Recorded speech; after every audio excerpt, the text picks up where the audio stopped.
कहानी रावणसुर का आगमन स्थान दंडकारण्य का भयानक जंगल समय दोपहर लेकिन अचानक बदल गया। जंगल के बीच एक पुराने बरगद के पेड़ के नीचे महर्षि दिव्यांचल कठोर तपस्या में लीन था।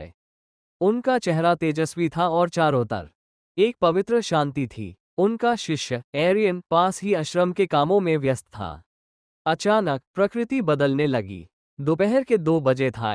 सूरज सर पर था लेकिन पाल भर में उजाला ढलने लगा। पक्षी घबरा कर चीखने लगे और पेड़ों की पत्तियां बिना हवा के फड़फड़ने लगी।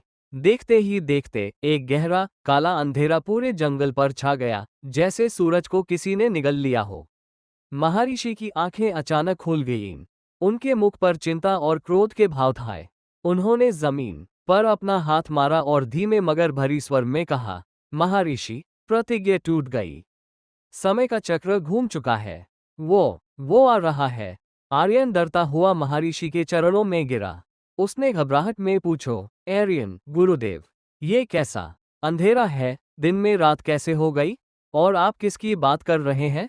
कौन आने वाला है? महर्षि ने अपनी दृष्टि उस काले आकाश की तरफ की जहां लाल रंग की बिजलियां कड़क रही थीं।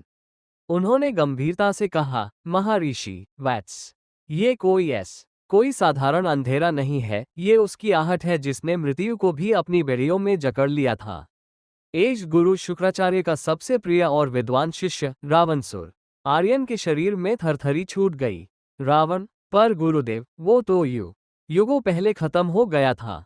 महर्षि, नहीं आर्यन, उसकी आत्मा की शक्ति को कभी मिटाया नहीं जा सका। इस बार वो किसी राक्षस के दास सिरों के साथ नहीं, बल्कि एक मानव शरीर के जरिए जन्म ले रहा है। वो फिर से अपने प्रक्रम और शक्तियों का प्रदर्शन करने आ रहा है।